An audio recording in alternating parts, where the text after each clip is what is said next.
vocês. Nós estávamos ali na página, deixa eu abrir aqui mais uma vez, Giovana entrando aqui agora na sala, tá? Nós estávamos ali falando sobre a formação do eixo, então, para pegar aqui numa primeira parte, nós estávamos ali na...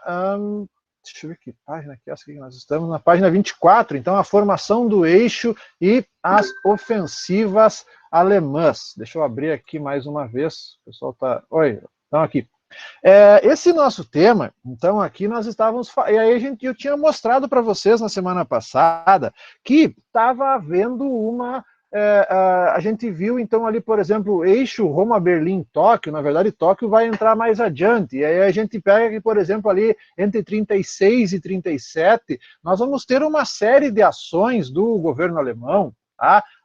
Dessas ações aqui que a gente vai falar, deixa eu colocar aqui na página mais específica, que é a página 24, vamos colocar aqui, ofensiva, a formação do eixo e as ofensivas alemãs. Deixa eu abrir aqui, então, à medida que vocês estão chegando. Falta a Gabriele e aqui está o Donato. Está faltando o Vitor e está faltando o Traem, ainda não chegaram, mas tudo bem, depois que eles forem chegando aqui, eles vão sendo incorporados à classe. Bom, turma, então aqui, vocês têm nessa página 24, formação do eixo, e aí a gente estava falando isso na aula passada, deixa eu trocar aqui para uma outra página, para ficar mais fácil para enxergar, porque senão fica mais complicadinho aqui. Vamos botar um por página. Ali.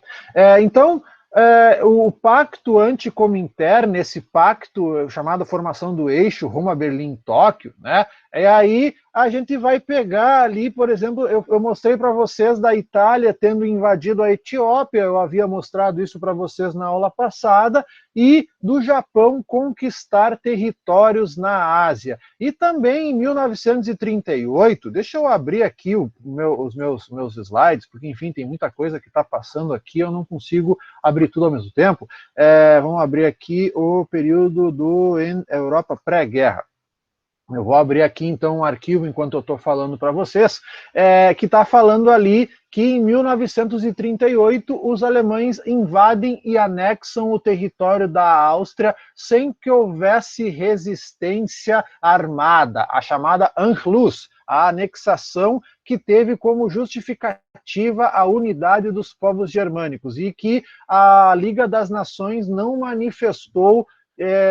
se manifestou diante do ocorrido. Então, como a gente viu, a gente já trabalhou isso nas outras aulas, a Liga das Nações, ela, desde a sua criação, ela já se mostrava uma entidade fadada ao fracasso. Isso era bem fato mesmo, certo? Na verdade, a anexação da Áustria, gente, inclusive, ela teve sim o apoio de uma boa parcela dos austríacos, não dá para nós negar aqui isso daqui, especialmente quando a gente pensa na situação de que é o seguinte, bom, a Áustria, ela também estava, a Áustria, ela era parte do Império Austro-Húngaro, a gente já tinha visto isso antes, né? Mas o que vai acontecer? A Áustria, ela estava mal das pernas com a crise de 29, ela não estava conseguindo resolver as suas situações, e então, aí tu pensa comigo, na Alemanha, o Hitler, quando ele vira o todo-poderoso, a partir de 1933, ele começa digamos assim, a tirar a Alemanha de uma situação mais periclitante, por assim dizer, e deixa eu colocar aqui para vocês uma situação, deixa eu colocar aqui uma apresentação para ficar mais fácil aqui, deixa eu trocar para vocês essa parte, para vocês entenderem melhor, deixa eu colocar aqui, apresentar uma janela para ficar mais fácil aqui para vocês, vamos abrir aqui, ó, certo? Tá abrindo agora. Tá, agora está abrindo. Então, só que assim, a Áustria, ela estava em 1938 dividida em várias etnias e grupos políticos. E nesse período, os nazistas austríacos, sim, na Áustria também haviam nazistas, com o apoio dos alemães, foram ganhando cada vez mais terreno os nazistas na Áustria. E aí é o seguinte, na verdade, a Áustria ela foi invadida, entre aspas, pela Alemanha, depois de um referendo, gurizada. Então diz ali, ó, tu pega, por exemplo, aqui a gente vai ver, por exemplo, essa ideia aqui da anexação da Áustria. Então chegou a ser feito um referendo, certo? Chegou a ser feito um referendo sobre a anexação e o sim acabou conseguindo 99,73% dos votos. Então, é claro que daí aqueles contrários à anexação, aqueles 0,27%, vão acabar sendo presos. Porque, pensa comigo, né, turma? Deixa eu ver o que apareceu aqui. Não, aqui, tá? E aí acabou acontecendo isso, que o Hitler, um austríaco, erguendo a Alemanha, e isso acabou facilitando bastante o seu caminho para poder chegar ao poder lá na Áustria também. Então aqui a gente vai ver, e aí também uma outra situação que aparece, isso inclusive está no material de vocês, ali no livro do aluno de vocês, em 1938, então, após a anexação da Áustria, a Alemanha passou também a reivindicar a região dos Sudetos, uma região da Tchecoslováquia habitada por populações de origem alemã que também desejavam integrar-se ao Reich. O governo tcheco, no entanto, não aceitava a autonomia dos Sudetos e sua incorporação com a Alemanha. Aqui, turma, uma informação que ela cabe a gente perceber é que, assim, ó, nos Sudetos, a população era majoritariamente alemã, mas não totalmente alemã. Vale lembrar vocês que a Tchecoslováquia foi um país criado após o final da Primeira Guerra Mundial, contendo partes do antigo Império Alemão e do Império Austro-Húngaro, certo? Então é por isso que a Tchecoslováquia ela tinha alguns povos alemães. Então, ali no caso, a Tchecoslováquia ela era governada pelo Edvard Benes, ele recorre à aliança com britânicos e franceses para barrar o Hitler, mas depois que os Sudetos são ocupados pelos nazistas, ele acaba renunciando e ele passa a residir em Londres. E aí, então, para resolver essa situação aqui, certo, turma? Para resolver essa situação aqui em nome da Liga das Nações, Grã-Bretanha e França iniciaram negociações diplomáticas com a Tchecoslováquia e a Alemanha, pretendendo assim evitar uma guerra. E no dia 29 de setembro de 1938, o primeiro-ministro britânico Neville Chamberlain, o primeiro-ministro francês Édouard Daladier, que é aquele baixinho ali, reuniram-se em Munique com o Hitler e o Mussolini. Olha essa imagem que está aparecendo ali, né? A cara do Mussolini, tipo aquela cara, tipo, o que eu tô fazendo aqui? Puta merda, quem são esses caras? E o Daladier ali também tá com uma cara, meu Deus, o que eu tô fazendo aqui também? Então, essa foto aqui ela é muito icônica. Na verdade, o que aconteceu? A presença de um representante da Tchecoslováquia foi considerada, olha só que desprezo, desnecessária. No encontro denominado Conferência de Munique, a Alemanha conseguiu, por meio de um acordo, a permissão para anexar algumas regiões da Tchecoslováquia. E naquela data o Hitler ele havia se comprometido, olha só que cara bem, né, como são inocentes os ingleses e os franceses, havia se comprometido a resolver todas as questões de interesse internacional mediante consulta. A situação de relativa paz, entretanto, durou pouco. A gente tem ali também, claro que, na verdade, nesse acordo, o Hitler ele conseguiu legitimidade para ocupar os Sudetos. Na verdade, aquela charge que vocês estão vendo ali à direita, ela mais ou menos assim, os ingleses e os franceses integrando para o lobo alemão a Tchecoslováquia de bandeja. A Tchecoslováquia ela parece até um pedaço de bife. Que delícia, né? E o lobo alemão ali insaciável, certo? E aí, Aí, é claro, aqui vai aparecer a população de origem germânica saudando as tropas alemãs durante a ocupação dos Sudetos, Mas, em março de 1939, o Hitler invadiu o que restou da Tchecoslováquia. Sim, turma, certo? Então, se a gente for olhar, o território alemão, em março de 1939, ele já estava, então, essa região aqui da Renânia, essa região desmilitarizada, incorporada à Áustria, incorporada os Sudetos, e em março o resto da Tchecoslováquia foi ocupado pelas tropas alemãs. Aqui vocês conseguem perceber. Tem uma situação aqui, ó, que a Alemanha começou a pressionar a Polônia, exigindo a construção de uma estrada e uma ferrovia extraterritorial no chamado Corredor Polonês. O governo alemão também exigiu a devolução de Danzig, que foi uma cidade que havia sido separada, que passou a ter um governo autônomo após a derrota da Alemanha na Primeira Guerra Mundial. E aqui a gente vai ter, então, para mostrar para vocês a questão do acordo entre a Alemanha e União Soviética. Aqui, então, o que vai acontecer? Diante do desrespeito alemão ao acordo estabelecido na Conferência de Munique, os governos britânico e francês selaram uma aliança com a Polônia, comprometendo-se a protegê-la de uma eventual agressão alemã. Isso também incluía uma proteção à Romênia e à Grécia. As garantias dadas à Polônia deixaram a União Soviética numa situação frágil e, a princípio, o Stalin chegou a acreditar que essa atitude poderia significar a oportunidade para uma possível invasão anglo-francesa à União Soviética. Então, em março de 39, em agosto de 39, né, em agosto, não em março, alemães e soviéticos assinaram um acordo, o famoso Pacto Nazi-Soviético de Não Agressão. Na verdade, assim, a gente chama de Pacto Nazi-Soviético, a gente chama de Pacto Germânico-Soviético, ou a gente também chama esse pacto de Pacto Ribbentrop-Molotov. Tá? Especialmente porque esse pacto ele foi assinado entre os ministros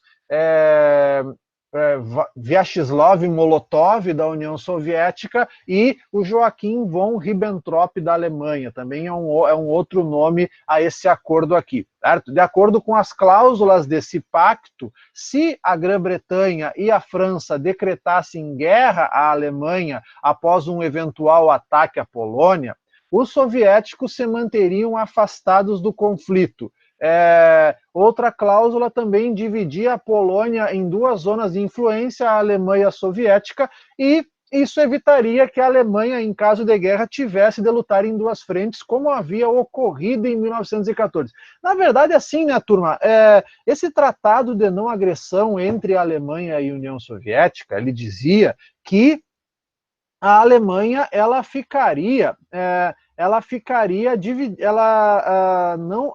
não ataca. Era um acordo de não agressão entre a Alemanha e a União Soviética feito para durar 10 anos. É claro que na época, o que acontece, né, gente? É claro que na época esse tratado ele gerou muita polêmica, enfim. Na verdade, o que acontece? Tudo levava... que na verdade o Hitler era um cara que ele deu um dibre bonito na Inglaterra e na França. Porque assim, turma, vamos falar bem a verdade.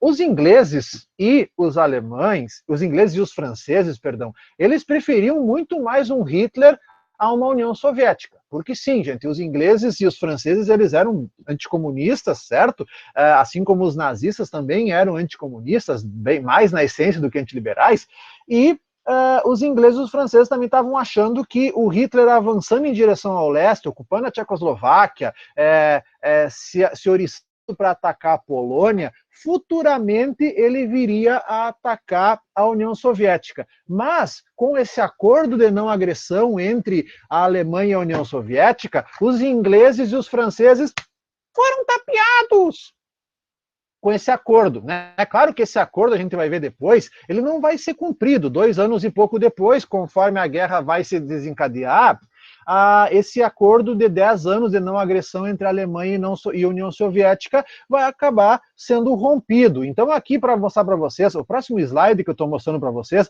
ele contém uma charge que cai muito em prova. Olha essa imagem ali, ó. Essa é uma charge criticando o acordo entre a Alemanha e a União Soviética. Então ali o Hitler e o Stalin, né? Olhem como essa noiva está linda, não? E aí vocês estão vendo ali o bolo cheio de suásticas e foices e martelos, vocês estão vendo ali. Então, essa charge, ela inclusive, ela recentemente ela caiu num vestibular da UPF, essa charge já caiu em vestibular da UFSM, ela cai muito em vestibulares, essa charge, criticando esse acordo de não agressão entre a Alemanha e a União Soviética. Uma noiva de bigode, né? Olha só que interessante isso, tá? E o que acontece? No dia 1º de setembro de 1939, os nazistas vão invadir a Polônia, dando início à Segunda Guerra Mundial. Tá? Aqui, então, turma, para a gente dar continuidade, deixa eu mostrar aqui, deixa eu pegar aqui o material para nós dar continuidade.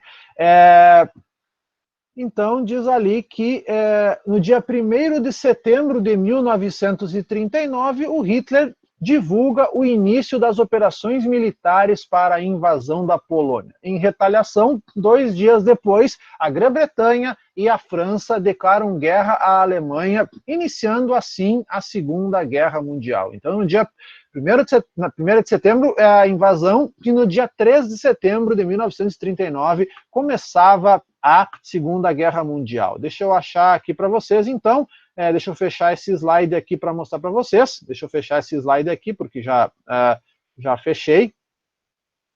Deixar ele aqui um pouquinho, para a gente dar continuidade. Para agora, a gente começar a ver a parte ali sobre a segunda... Está um pouco enrolado aqui, pessoal, porque tem muitos materiais aqui, eu acabo me perdendo um pouco, tá? Então, no dia 1º de setembro de 1939, a Alemanha invade a Polônia. Eu mandei para vocês, né, no grupo, mandei para vocês esse módulo, os resumos do módulo 14 para vocês podem acompanhar por ali também, mas eu gosto de mandar também, eu gosto de mostrar aqui durante a aula os meus slides. Deixa eu mostrar aqui então para vocês a primeira parte, tá?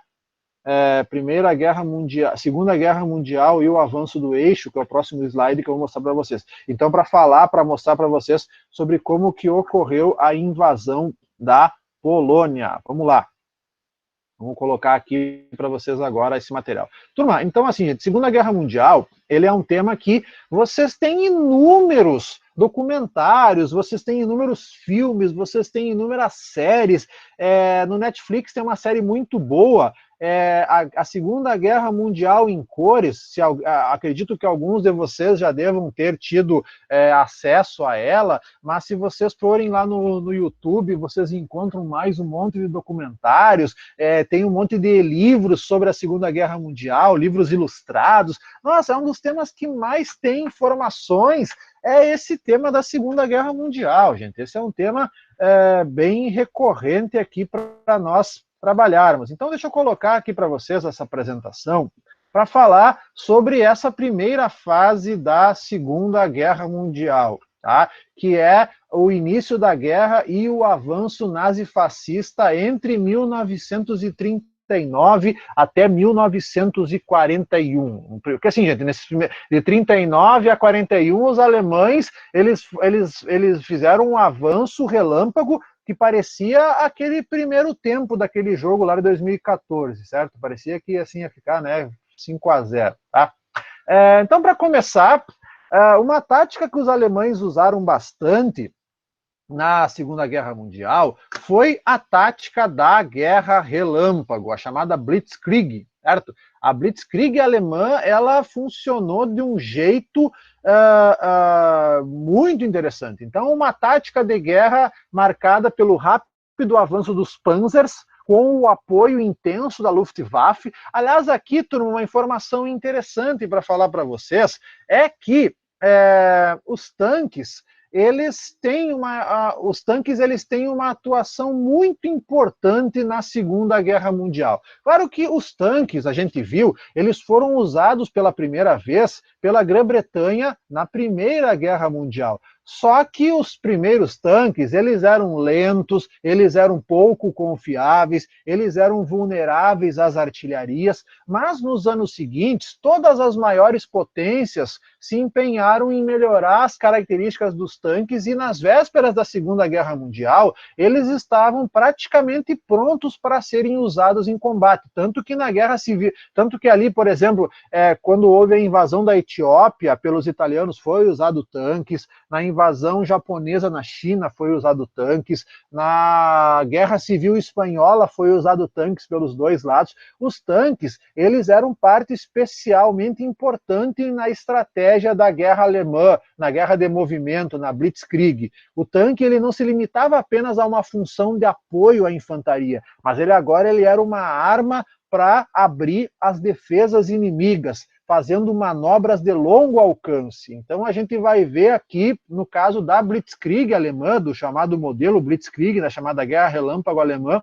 os tanques eles vão se mostrar essenciais, juntamente com o apoio aéreo da Luftwaffe. E então ali, ó, você bombardeia a cidade com tanques e com aviões, então os tanques por baixo, os aviões por cima, e aí vem depois as tropas de ocupação e consolidam a vitória. E tudo tinha que ser feito muito rápido, para não dar tempo de uma reação daquele que você estava invadindo. Então a gente vai ver aqui a invasão da Polônia, certo? Dia 1º de setembro, e 16 dias depois, dia 17 de setembro, os soviéticos atacam o leste da Polônia, certo, turma? Então aqui, claro, ali vocês estão vendo uma informação que ela é interessante.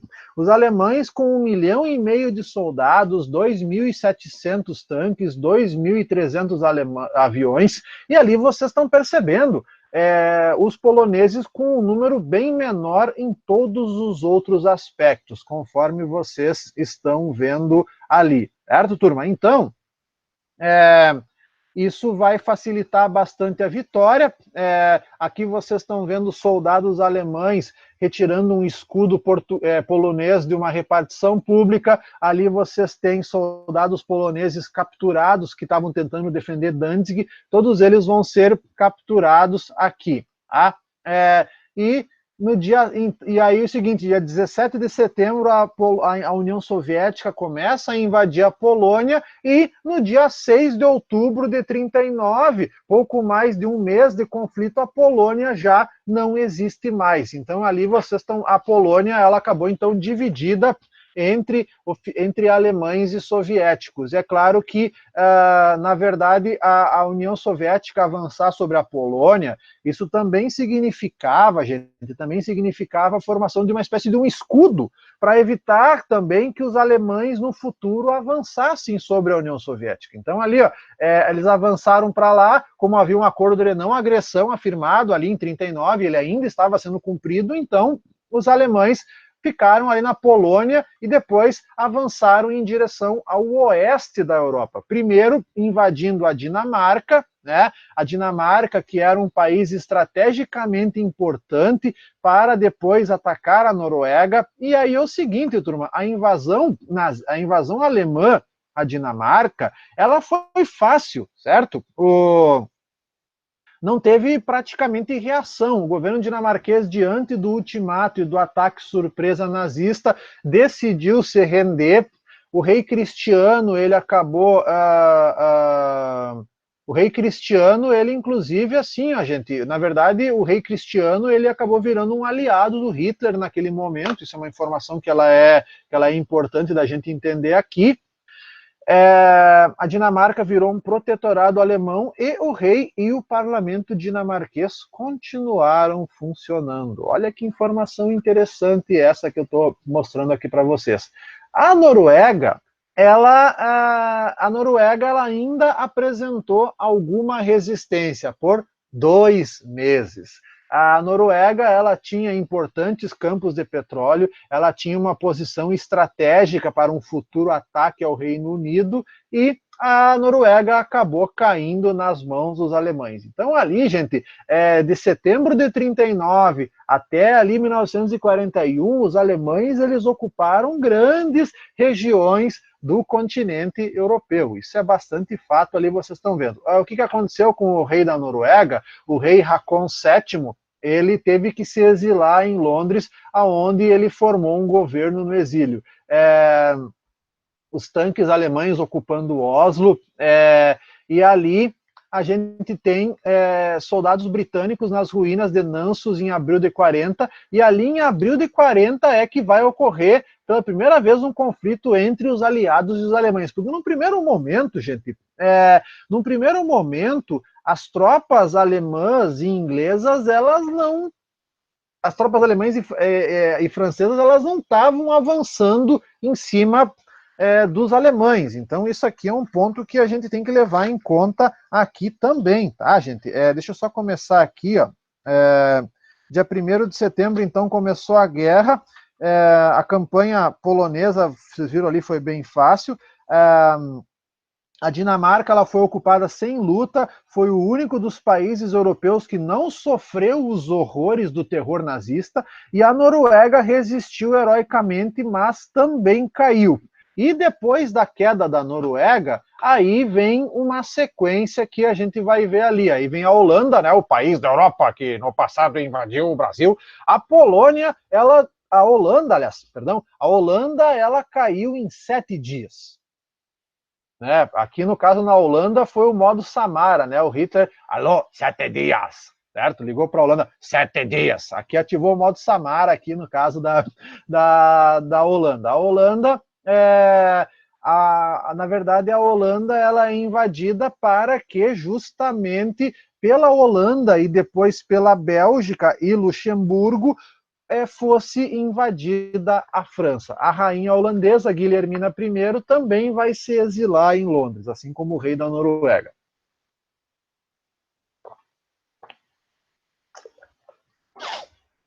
E a Bélgica? A Bélgica durou um pouquinho mais, tá? A Bélgica durou 18 dias. Durou nada, tá? A Bélgica tentou se defender com o apoio francês e britânico, mas depois de 18 dias, o rei Leopoldo III se rende e acaba sendo preso pelos alemães. E aí é o seguinte, né, turma? A França, ela vai ser o próximo alvo da ofensiva alemã. A França, que na época era governada pelo Albert Lebrun e tinha como primeiro-ministro o Edouard Daladier até o início de 1940, o cara que assinou o Acordo de Munique, mas que acabou saindo do cargo depois com o fracasso da sua política de apaziguamento, e a França ela foi governada a partir de março de 1940 pelo Paul Reynaud. Tá? Bom, a França, gurizada, a França é o seguinte, então depois de dominada a Bélgica e a Holanda, o domínio também da Noruega e a Dinamarca, garantindo à Alemanha o abastecimento de aço pelos mares Báltico e Norte, o domínio da Bélgica e da Holanda facilitou a entrada da Alemanha na França pelo território belga. Então, ali o que acontece?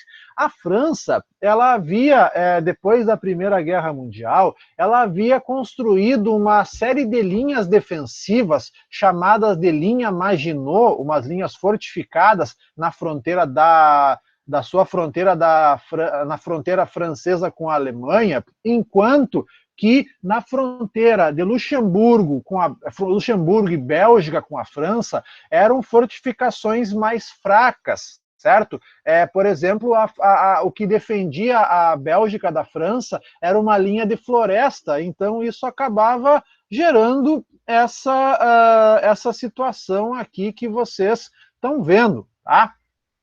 A linha Maginot, ela acabou fracassando aqui no caso. Então, assim, ó, o que acontece? Os franceses, eles montaram uma linha defensiva, uma linha de trincheira, só que naquele momento da história, turma, esse tipo de fortificação ela já não era mais suficiente para os aviões e tanques. Isso já havia sido superado. A tecnologia militar ela havia se desenvolvido muito em 20 anos. Então, ali, gente, a partir do dia 10 de maio de 1940, começa a invasão nazista à França, com vários exércitos atacando a França em várias frentes, tá?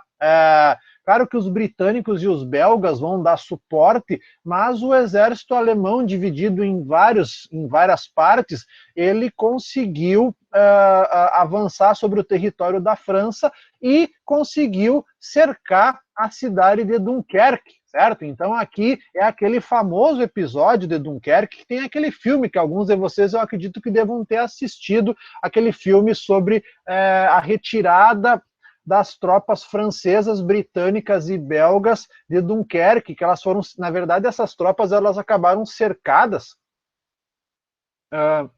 Essas tropas belgas e essas tropas belgas, francesas e britânicas acabaram cercadas em Dunkerque pelo exército alemão e elas foram evacuadas por porto e resgatadas também nas praias. Então, na verdade, esse episódio de Dunkerque, os alemães eles avançaram e cercaram os aliados de um jeito que eles não tiveram outra alternativa a não ser atravessar o Canal da Mancha e fugirem para Inglaterra. E aí a gente vai ter ali um dos primeiros confrontos na França, a Batalha de Sedan, os alemães avançando, os soldados franceses sendo feitos prisioneiros, e dia 14 de junho de 1940, então 40 e poucos dias depois, a França sendo invadida,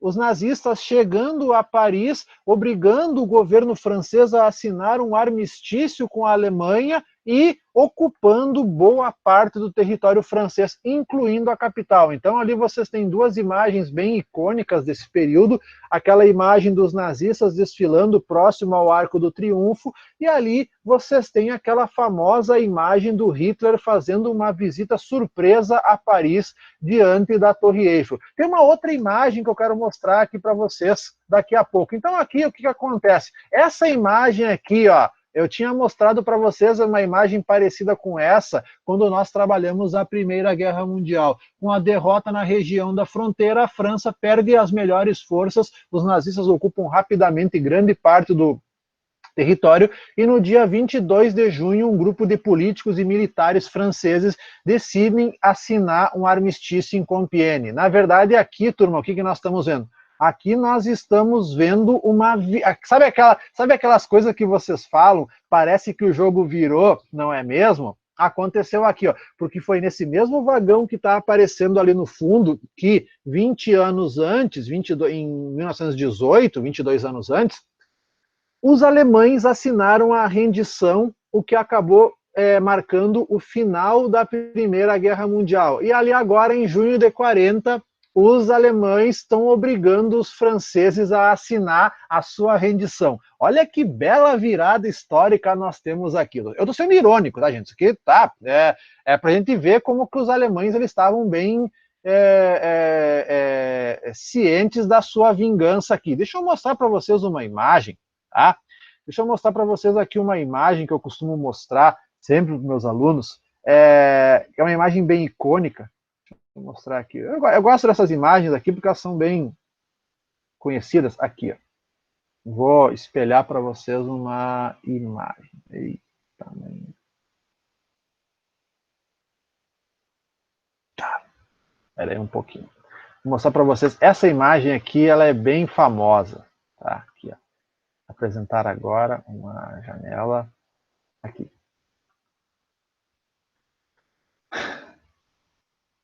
Aqui, ó. A imagem do Hitler turistando em Paris, ocupada, certo? Ali o Hitler, é claro que você já deve, inclusive, o pessoal faz muitas montagens, certo? Tira essas duas pessoas dos lados e deixa o Hitler sozinho na foto e bota ali tipo um casal ali, no caso. Então essa aqui é uma foto bem conhecida da ocupação alemã na França. Então, Paris sendo visitada pelo Hitler naquele momento ali, depois de junho de 1940. Essa é uma imagem bem famosa aqui do processo, tá, turma? Então, agora, para a gente dar continuidade, esse é um tema, assim, gente, esse tema da Segunda Guerra Mundial é um tema longo, a gente vai ainda várias aulas nesse tema, fiquem bem tranquilos aqui, que esse é um tema que ainda vai ser bastante explorado. Pois bem, então o que aconteceu depois disso? Uma parte da França, ela vai ser ocupada pela Alemanha, o Albert Lebrun, o Paul Reynaud vão sendo presos, uma parte da França vai ser ocupada pela Itália, certo? E uma outra parte da França, a chamada França de Vichy, a França de Vichy, ela vai, no caso, no restante do país foi estabelecido um governo colaboracionista que ficou conhecido como República de Vichy, administrado pelo marechal inglês Philippe Pétain. Philippe Pétain, que inclusive ele era um herói da Primeira Guerra Mundial. Olha que coisa absurda isso, né? Então, um estado fantoche da Alemanha nazista no sul da França, governado pelo marechal Pétain, que era um antigo herói francês da Primeira Guerra Mundial, e ele acabou virando um traidor na Segunda Guerra Mundial. Olha que episódio bem polêmico essa do Marechal Pétain. E a parte ocupada então, a Paris ocupada pelos nazistas, ela acaba sendo enchida de propaganda antissemita. E judeus franceses vão acabar sendo transferidos para campos de concentração. Sim, turma, vão existir campos de concentração na França também. É aquilo que eu falava para vocês. À medida que o Hitler ele ia ocupando territórios, ele ia implementando esses campos de concentração nesses territórios aqui, tá, turma? E a parte ocupada pela Alemanha, ela acaba tendo ali um lema, né? Trabalho, família e pátria. Só esses lemas aí parecidos que a gente tem aqui na história, né? Enquanto que a França está ocupada, está fragmentada, é formado no exílio, inicialmente em Londres e depois em Argel, é formado um movimento chamado de França Livre. Né? A França Livre é um movimento de resistência formado por franceses lá em Londres e em Argel, liderado pelo general Charles de Gaulle, um cara que liderou um dos poucos ataques vitoriosos com blindados da França em 1940. Então, o Charles de Gaulle, ele acabou, como eu vou dizer aqui para vocês, o Charles de Gaulle, ele acabou sendo o líder da resistência francesa fora da França. Charles de Gaulle, que era um cara, só para vocês terem uma ideia, era um cara do meu tamanho, certo? Um cara 1,95 m, 1,96 m, era o Carlão aqui. Bom, agora, o que nós vamos ter aqui para falar? Vamos pegar aqui um pouquinho desse material que nós temos aqui no livro de vocês. Enquanto os alemães investiam na França, os italianos voltavam-se para o norte da África. Só que as tropas italianas começaram a sofrer algumas derrotas na região e acabaram recebendo a ajuda dos alemães.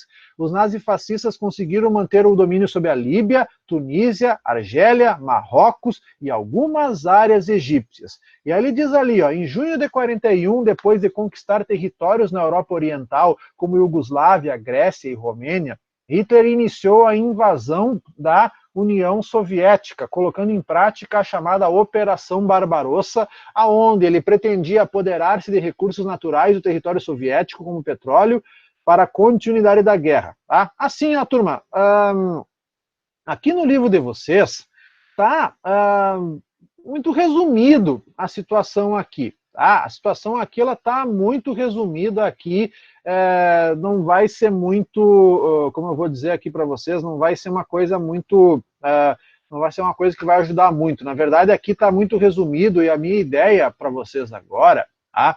A minha ideia para vocês agora antes de vocês partirem para o resto do final da guerra, porque aqui, na verdade, está muito resumido. Na verdade, o que aconteceu?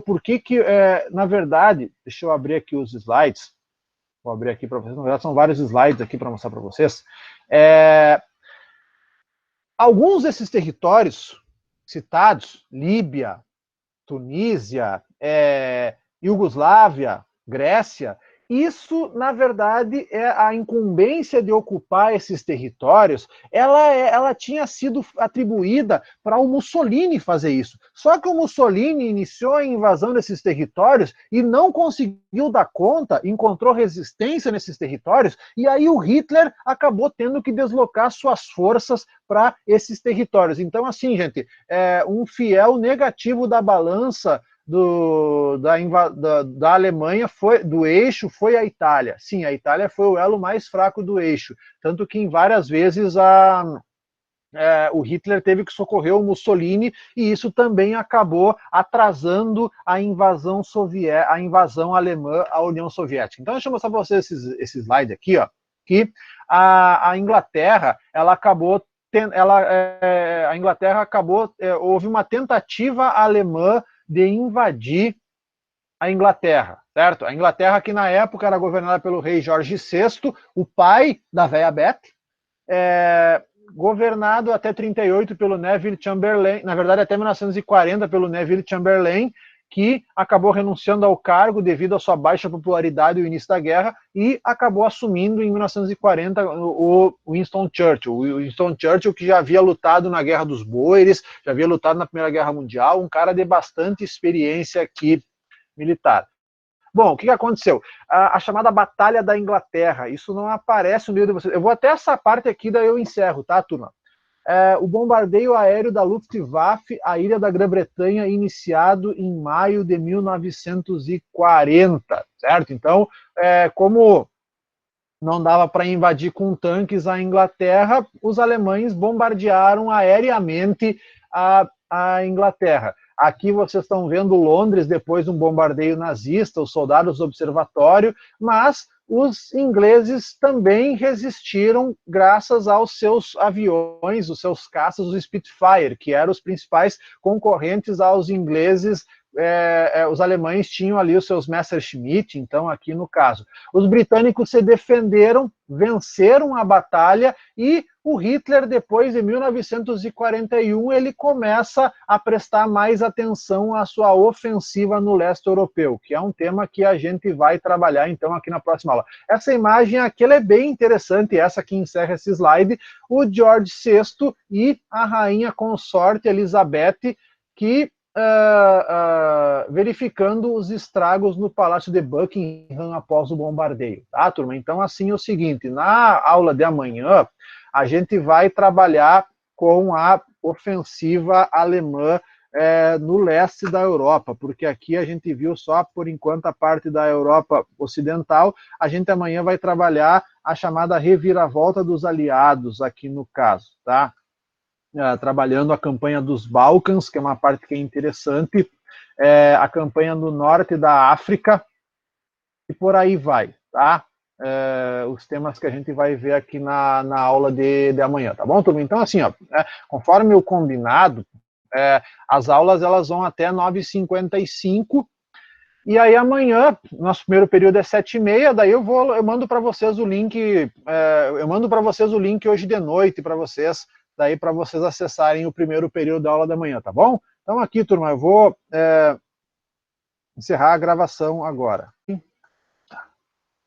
Se a gente começar a analisar, a Alemanha não ter invadido a Inglaterra, apesar da Inglaterra ser uma ilha, isso vai facilitar no futuro uma invasão, como vai acontecer lá em 1944, a invasão da Normandia, certo, gente? Então ali acaba acontecendo essa virada. Claro que assim, ó, em 44, quando vai haver a invasão da Normandia, que a gente vai ver isso, a Normandia, no caso, a Alemanha em 44, ela já estava perdendo boa parte do seu, já havia perdido a tentativa de invadir a União Soviética, enfim, aquela situação toda, certo? Então, em 1941, é só no ano 1941 que a guerra ela deixa de ser europeia para ser definitivamente mundial. Na verdade, a campanha nos Balcãs, na região dos Balcãs, ela foi uma campanha tipicamente europeia de conflagração, e também o último triunfo do nazismo, a campanha dos Balcãs. Na verdade, também no ano 1941, é uma coisa que é importante, no ano 1941 é que começou. Aliás, no ano 41 é que o nazismo atingiu a sua máxima expansão e também revelou que tinha uma fraqueza ideológica bem grande, porque se a gente for pegar, por exemplo, numa Alemanha minada pela crise de 1929, a ideologia nazista ela tinha conseguido se impor, mas nos anos 40, quando dominava a Europa, o nazismo ele vai fracassar com aquela ideia de criar uma nova ordem. Eles souberam derrotar a Europa, os nazistas, mas eles não souberam o que fazer com a vitória. Transformou-a em pretexto para espoliação e aí estimulou uma resistência interna que veio a ser forte, veio a ser uma resistência desgastante para o exército germânico. Então, a gente fala, por exemplo, após a queda da Europa Ocidental, a resistência inglesa já tinha transformado uma guerra entre potências numa luta de sobrevivência nacional. Em 41, quando a União Soviética entra na guerra, a conflagração muda mais uma vez o seu caráter e vai se tornar também de conflito do liberalismo contra o totalitarismo em conflito do nacionalismo contra o racismo fanático, disposto a estabelecer uma funesta hegemonia da Europa. Enfim, 41 é o ano crítico da guerra. A partir de 41, a guerra não tem mais volta. Isso é um fato que é incontestável aqui. A guerra ela passou a partir de 41 a ser vista como uma questão que não mais poderia ser solucionada por acordos, enfim, não podia mais haver uma política de apaziguamento a partir do ano 1941. Senão apenas através de um consenso internacional. Então, assim, né, turma, uma situação que vai acontecer aqui, ó, o esquema que eu tenho aqui na minha apresentação, ele está um pouco diferente do esquema que vocês têm no livro de vocês. Eu quero começar aqui falando um pouco, na verdade, o meu material aqui, ele está todo separado por partes, mas vamos dar uma pegada aqui para ver. Deixa eu abrir aqui para nós continuar. Aqui, espera aí um pouquinho aqui. Uma janela, deixa eu abrir aqui para nós pegar essa parte. Bom, deixa eu colocar ele para cá. Aqui, tá, aqui, deixa eu dar uma ampliada aqui, enfim, que não ficou tão... aqui. Não, aqui o Brasil não conflito, não. Aqui a gente viu essa parte da ofensiva no conflito, tá? Mas, quando a gente fala, por exemplo, da chamada Operação Barbarossa, também, que é uma outra... ali em 1941, as forças nazistas ocupam a Romênia, a Bulgária, a Iugoslávia e a Grécia. Só que, turma, uma informação que ela é importante aqui, nesse material, é que a campanha dos Balcãs, ela vai acabar... tranquilo, Leonardo, tá? A campanha dos Balcãs ela vai continuar, ela vai se mostrar um verdadeiro estorvo para a Itália, no caso para a Alemanha, porque na verdade o que acontece? A campanha dos Balcãs ela começa em 1940 com os interesses do Mussolini, certo? Quando o Mussolini anexa a Albânia em 1940, mas no caso o Mussolini ele tenta atacar a Grécia, mas acaba sendo um grande fracasso. Na verdade, né, turma? O que acontece? Quando a guerra começou, a Itália realmente se mostrou o lado mais fraco do elo do eixo. Então, assim, por exemplo, quando Hitler começou a invadir a Polônia, a Itália ela não entrou direto na guerra, especialmente porque a Itália ela havia colaborado com o general Franco para que ele vencesse a Guerra Civil Espanhola. E aí a Itália só vai entrar na guerra, de fato, quando a Alemanha vai bater a França. Só que a Itália ela entrou no conflito e ela acabou acrescentando na guerra características simultaneamente grotescas, cômicas e trágicas, certo? O Mussolini ele não conseguiu invadir pelo sul uma França já vencida pelos alemães e depois vai protagonizar na Grécia um fiasco, gente. Assim, a Itália não tinha preparo militar, não tinha comando, não tinha combustíveis, e o colapso italiano serviu para mostrar o quão ridículo existia nas atitudes retóricas do Mussolini. Mussolini era um falastrão, era um bocó, fanfarrão, assim, por assim dizer. A melhor participação da Itália na guerra, na verdade, ela ficou por conta dos guerrilheiros partisãs que lutaram na fase final do conflito para invadir os alemães para expulsar os alemães que haviam invadido toda a Península Itálica, porque o Mussolini não estava dando conta. Aqui na campanha dos Balcãs, vocês estão vendo essa imagem que ilustra ali o slide, no caso, um guerrilheiro grego capturando um tanque italiano, e aí, os nazistas vão socorrer o Mussolini, e o Hitler, além de conquistar a Grécia, também incorpora a Iugoslávia e pressiona os reinos da Bulgária, da Hungria e da Romênia para aderir ao eixo. Então, foi bastante na pressão ali que esses grupos entraram no conflito. A gente vai ver aqui depois que também o desastre decisivo para o exército fascista italiano vai ser quando eles vão começar a frente africana. Já vamos falar um pouco aqui, ó. Então, aqui estão os territórios que os alemães ocuparam no início de 41. E aí os partisãos na Iugoslávia também deram uma incomodada, por assim dizer, na resistência,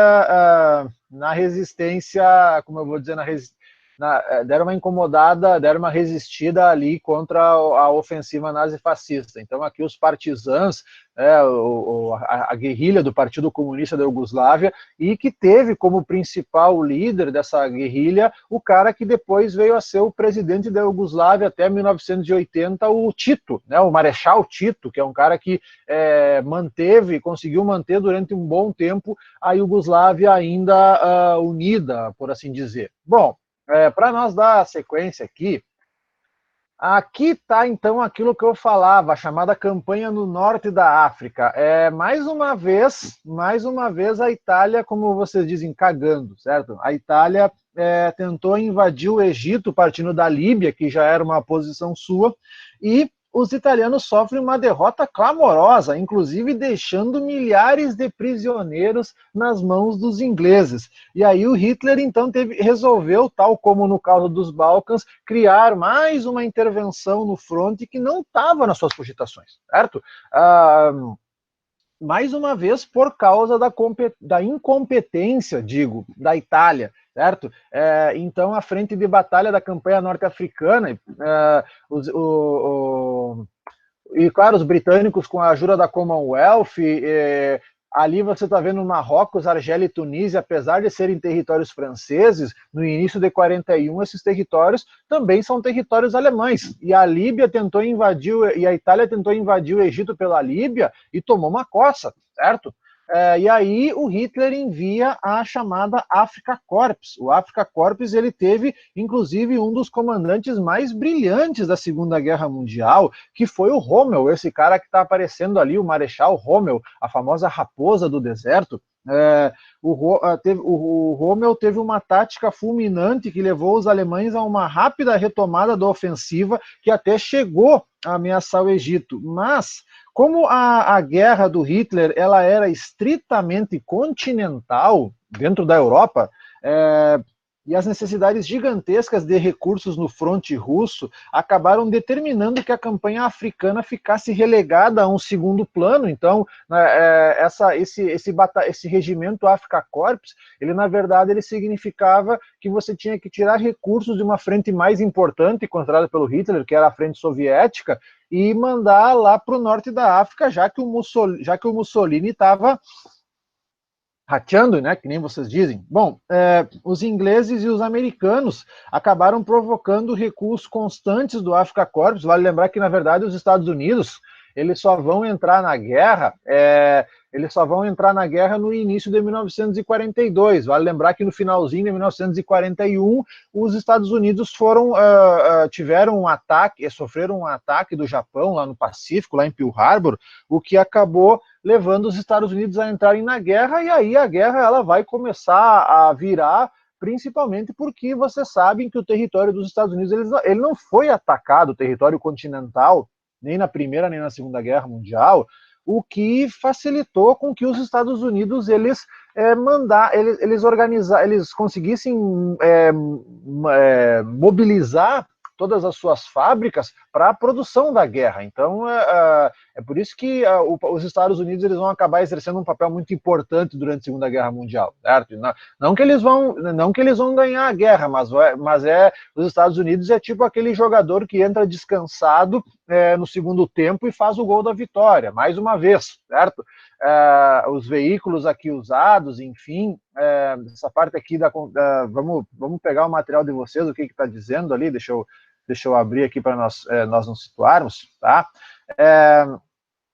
Da questão, por exemplo, ali da Operação Barbarossa, deixa eu mostrar aqui para vocês esse outro material, esse aqui eu posso fechar agora, só um pouquinho, vou fechar esse aqui agora. Deixa eu mostrar aqui um outro material para vocês, que é sobre a Operação Barbarossa, para vocês terem ali, que eu acabei não mostrando ainda, Frente Oriental, aqui, tá?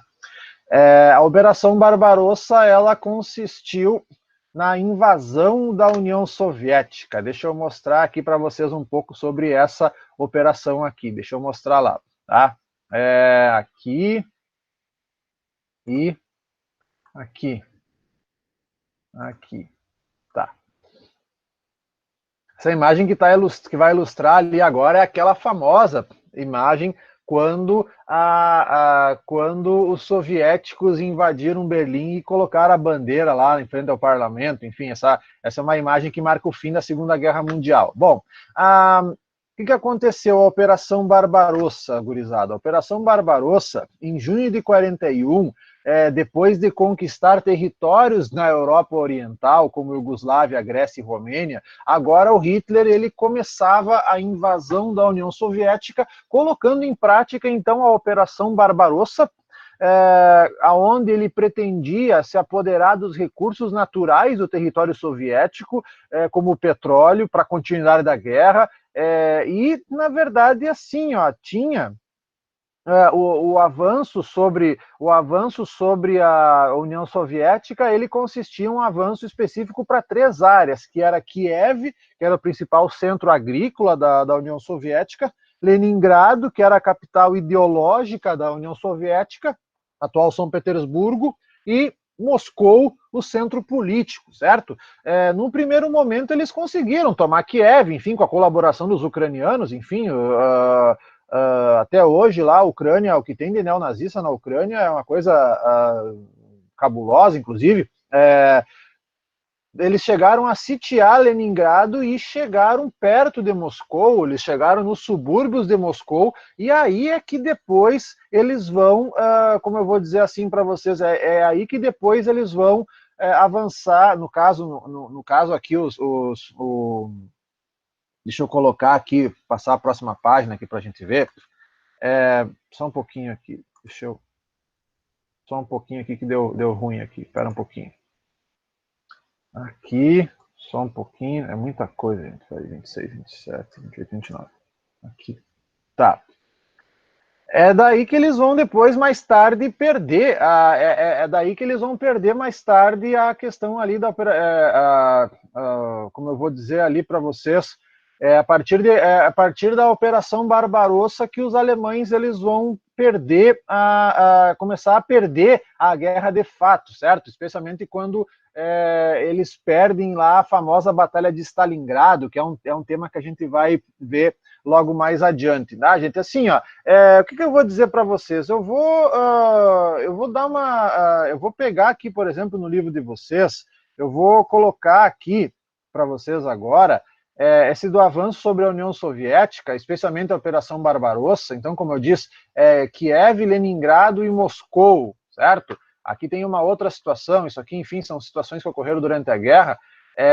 Bom, isso aqui eu posso falar daqui a pouco mais, tá? Deixa eu fechar essa parte aqui agora e me basear aqui no livro que vocês têm, tá? Deixa eu pegar aqui o livro de vocês, vamos lá. Esse tema aqui tá meio confuso, espera um pouquinho. Aqui. Tá. Bom, gente, o que acontece? A Operação Barbarossa, ela acabou fracassando, certo?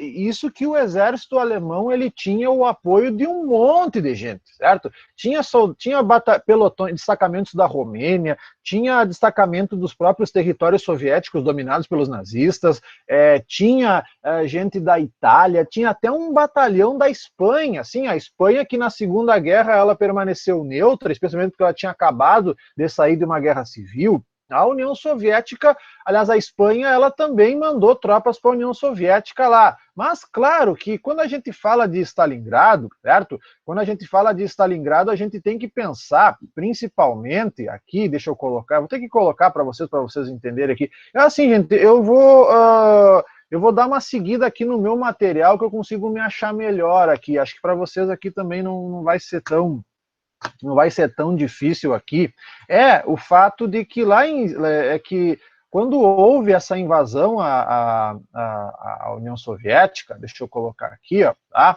Essa operação ela mobilizou em torno de 4 milhões de soldados. Essa operação ela tem um avanço rápido no começo, até chegar ali, até cercar Leningrado e até chegar às portas de Moscou.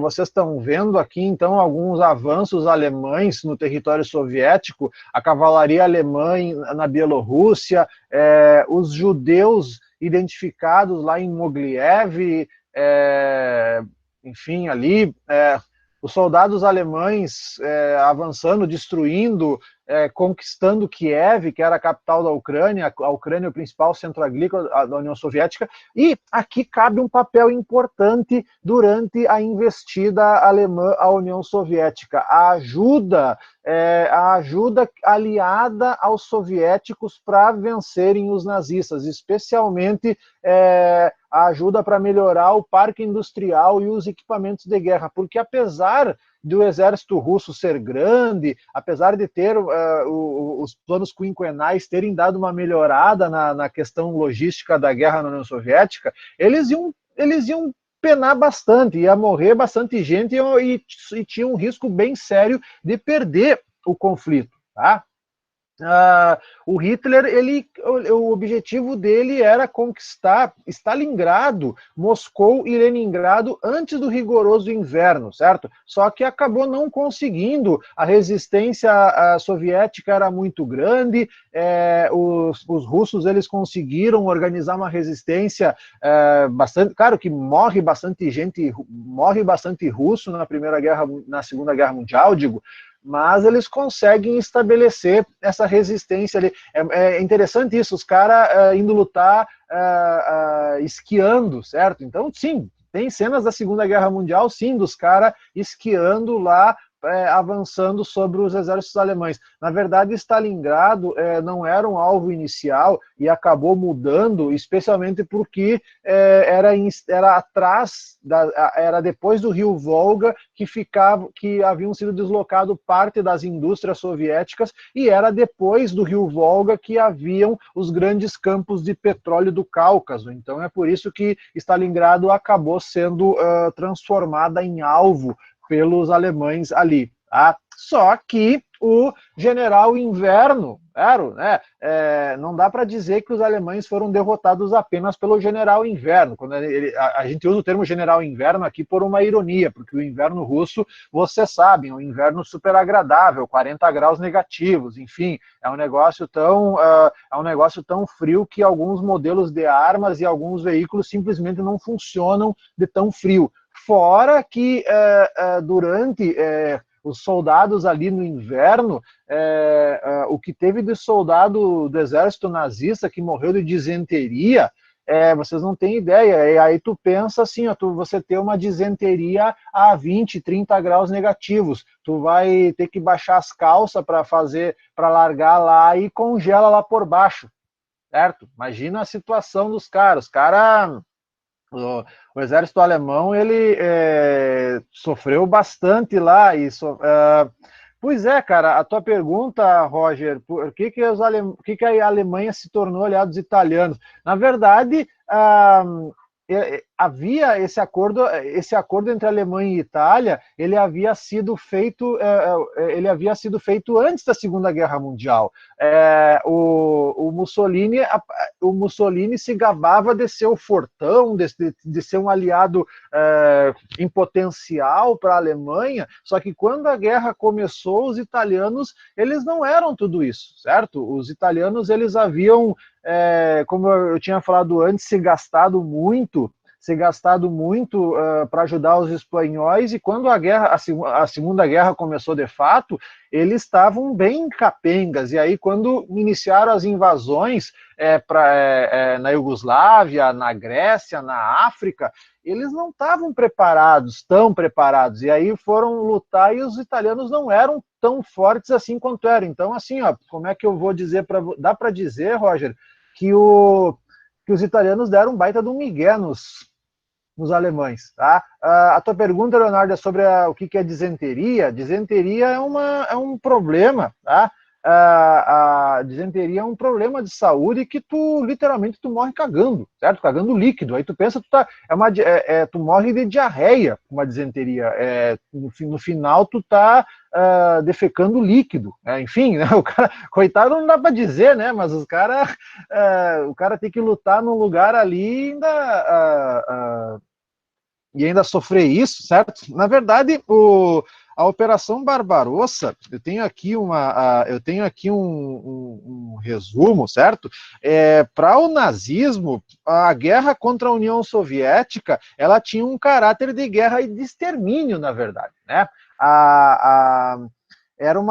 Olha só o termo aqui que eu estou lendo, era a luta contra uma raça inferior, a eslava, e contra uma ideologia inimiga que o capitalismo sempre quis destruir.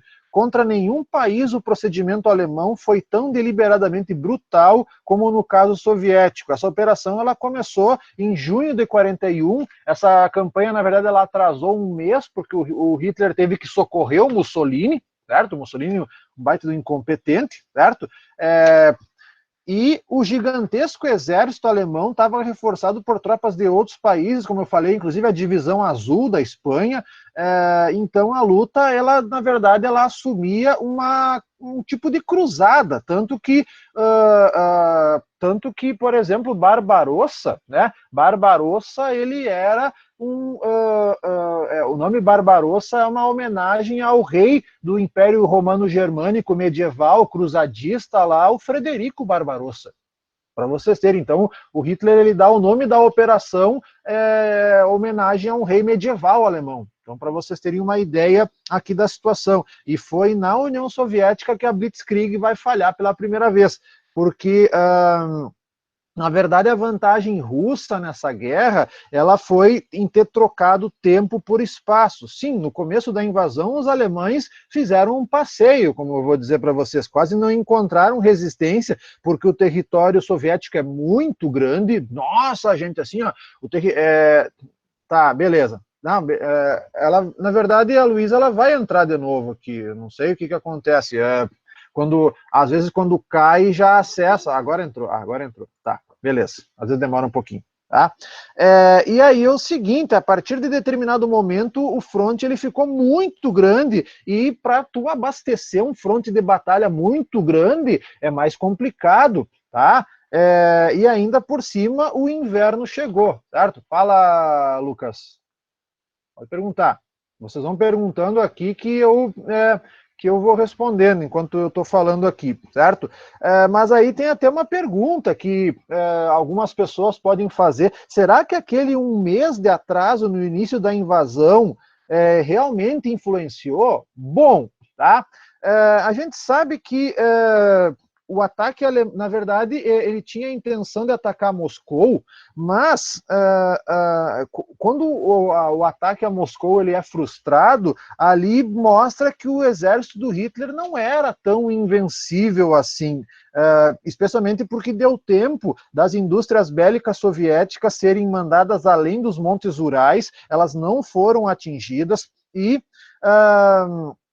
E a Blitzkrieg não era uma solução para a campanha russa, que começava a se atolar na lama e na neve. E aí é o seguinte, na verdade, antes de começar o inverno, o tempo começa a ficar mais úmido no território russo, e eu lembro de um documentário que eu assistia, na verdade eu até recomendo para vocês, tem uma série do National Geographic chamada Redescobrindo a Segunda Guerra, elas são 6 episódios, é bem bom essa série aqui, é bem boa essa série, Redescobrindo a Segunda Guerra, vocês podem olhar ela no YouTube, tem tudo lá. Que essa lama, que era na verdade na primavera, no verão, era um terreno que levantava uma poeira amarela, e aí quando começava a ficar mais úmido, quando chegava o outono, esse terreno ficava úmido e a lama ficava tão pegajosa que chegava a atolar tanque. E aí no inverno, minha gente, o inverno russo olha, os caras são osso duro mesmo. Bom, o que acontece aqui para nós falar sobre a Itália, aliás, vamos ver o que diz aqui no livro de vocês. Vamos ver o que diz aqui no livro de vocês. A gente vai passar um pouco essa parte aqui agora, deixa eu só passar aqui um pouco Stalingrado. Claro que os russos tiveram uma resistência muito grande aqui, houve a derrota final em Stalingrado e depois o início da contraofensiva vermelha, mas isso eu vou passar mais adiante. Bom, aqui agora, para nós fechar aqui um pouco, pelo menos essa parte da aula de hoje, que vai até as 8h15, eu quero mostrar para vocês aqui um outro material falando sobre a guerra no Pacífico, certo? A guerra no Pacífico, então, que é uma parte que vocês têm ali no livro de vocês, ali na página, deixa eu dar uma olhada aqui, abrir para vocês aqui antes, a guerra no Pacífico, ela está na página 28. Bom, turma, o que acontece? O Japão, ele vinha investindo na China desde o começo dos anos 30, certo? Isso é uma coisa que eu havia comentado com vocês ali no material, na aula de ontem. O Japão, ele havia avançado sobre a China. Na verdade, eles já vinham avançando desde o final do século XIX. Lembrem que o Japão havia tomado a Coreia e depois eles haviam tomado a Manchúria em 1931, e em 1936, o Japão ele avançou ainda mais sobre o território chinês, certo? Os japoneses, como eu disse, eles já vinham se expandindo desde o começo dos anos 30 e a partir de 1941, os Estados Unidos também começaram a fazer um embargo comercial sobre o Japão, certo? Diz ali, então, assim, e aí em 1941 o Japão, ele quem acaba assumindo como primeiro-ministro é o general Tojo, líder do Partido Único Japonês Taisei Okusankai, certo? Como é esquisito o japonês de bigode, japonês careca de bigode. O Tojo, ele também é conhecido como o Mussolini japonês, certo? Essa é a única diferença, até no estilo careca, só o bigode que não, mas o estilo, assim, esse Tojo que, inclusive, gurizada, ele chegou a lutar na Primeira Guerra Mundial, certo? O Japão, ele então, em represália a essas tentativas dos Estados Unidos de impedir as constantes investidas japonesas na China e na Indochina, que é o atual Vietnã, motivaram então o Japão a tentar remover a presença dos Estados Unidos na Ásia, e em 7 de dezembro de 1941, o governo japonês faz um ataque aéreo à base de Pearl Harbor. Essa foto que vocês estão vendo é de um piloto japonês que está flagrando o início do ataque ao Japão. Então ali vocês estão vendo essa imagem, tá? O Japão, com os seus aviões Mitsubishi, o famoso Zero, certo?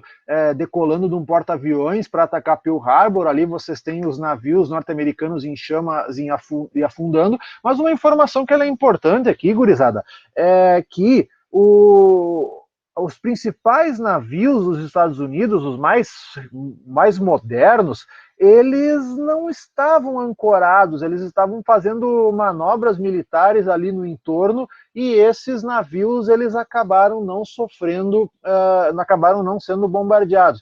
Mas assim, ó, outros navios mais velhos ficaram ali, aviões norte-americanos destruídos no campo aéreo de base, e no dia seguinte ao ataque, o presidente dos Estados Unidos, Franklin Roosevelt, assina a declaração de guerra. Tá?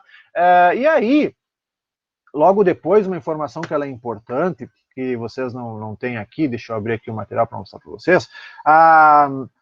O Japão, logo após o ataque, o Japão ocupa a Indochina, ocupa a Tailândia, Hong Kong, Filipinas, Malásia, Bornéu, toma Singapura, toma Sumatra, toma Birmânia, toma as Índias holandesas, que é a atual Indonésia, bombardeia territórios no Pacífico, como a Austrália, bombardeia o Canadá e bombardeia o Alasca, certo? O Japão ele faz uma série de ataques depois de Pearl Harbor, muito forte. Aqui, por exemplo, turma, nós temos uma...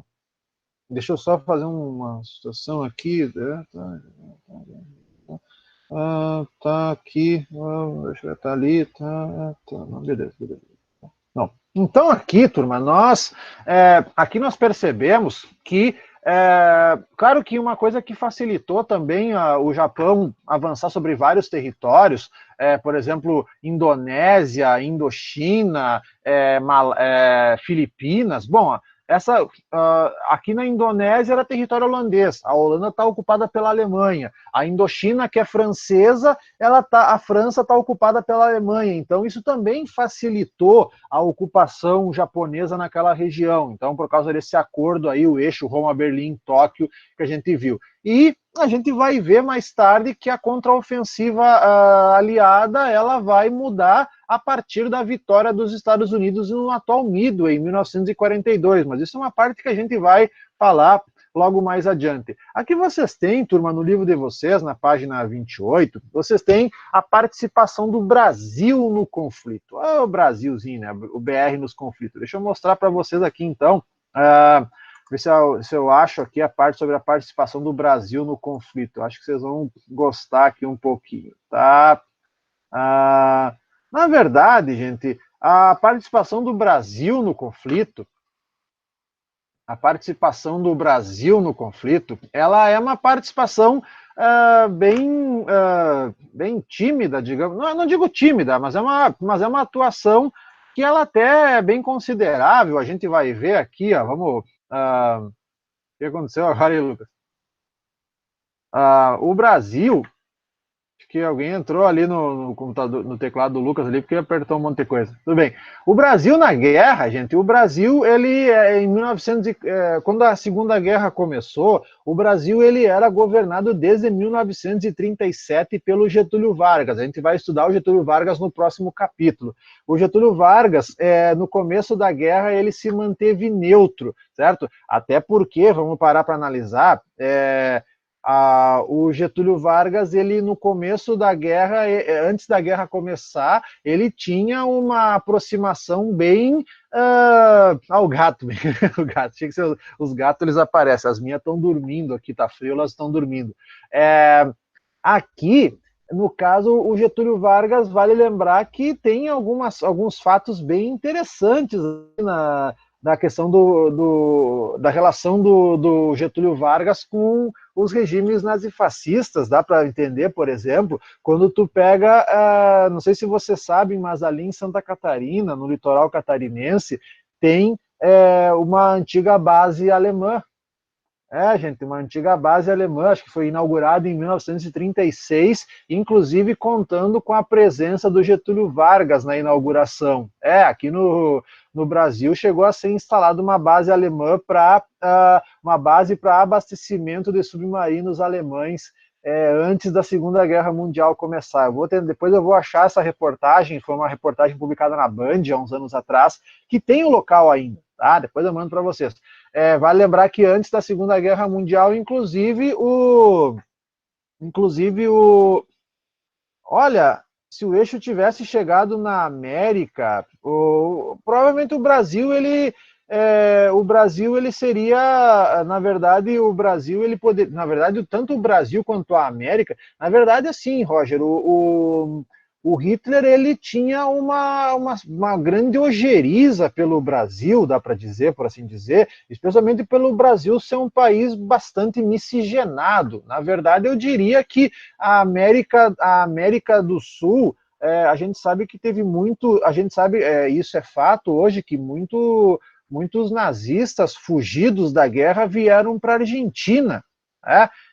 E aí havia sim planos de, se caso conseguisse, depois de resolvido as coisas na Europa, atacar a América do Sul pela Argentina, começar um processo pela América do Sul, pela Argentina, e depois o próximo alvo, sim, seria o Brasil, especialmente pela questão dos recursos, mas também pelo Brasil ser um país bastante miscigenado, mas que também continha muita gente aqui, especialmente descendente de alemão e italiano, que era o pessoal do eixo, tinha muito descendente que era favorável ao Hitler ou Mussolini. Então a gente sabe que tem muita coisa aqui nesse período. O Brasil ele recebeu muito descendente de alemão e italiano nesse momento, e o Getúlio Vargas não ficou muito envolvido ali naquele primeiro momento, mas o que aconteceu? O ataque japonês a Pearl Harbor alterou os rumos do conflito, e o próprio Brasil, pressionado pelos Estados Unidos, ele deixou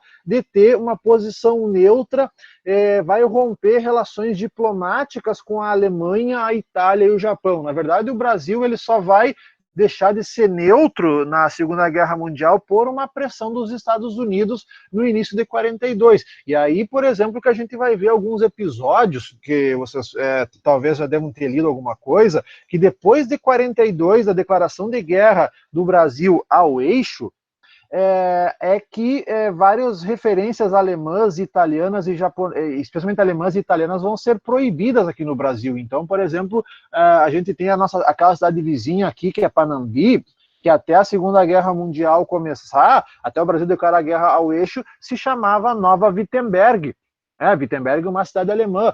E aí os caras tiveram que mudar o nome da cidade para Panambi, que numa língua indígena significa o Vale das Borboletas Azuis. E agora, quem sabe para vocês faça algum sentido por que o símbolo daquela empresa lá de Panambi, a Cotripal, é uma borboleta azul, certo? Porque Panambi é algo como o Vale das Borboletas Azuis. Sim, turma, olha só que informação curiosa. E vários descendentes de japoneses, inclusive, foram mandados para uma espécie de campo de concentração na Amazônia. Gurizada, o que tem de história dessa Segunda Guerra Mundial, vocês não têm ideia. Aqui no Brasil, histórias acontecidas, a própria história, aquela ali que aconteceu em Ibirubá, dos subterrâneos, lá, enfim, daquelas lendas subterrâneas. Mas assim, turma, agora é 8h15 aqui, certo? Então, pelo protocolo da escola, eu vou ter que encerrar essa transmissão aqui agora, e semana que vem a gente continua. Esse tema da Segunda Guerra Mundial é um tema amplo, acho que a gente ainda vai mais umas 2 semanas aqui, e eu acho que vai ser pouco, mas tudo bem, vamos mantendo contato por aqui, e vamos tocando, certo, turma? Então, eu vou encerrar, eu vou fazer uma pausa aqui agora,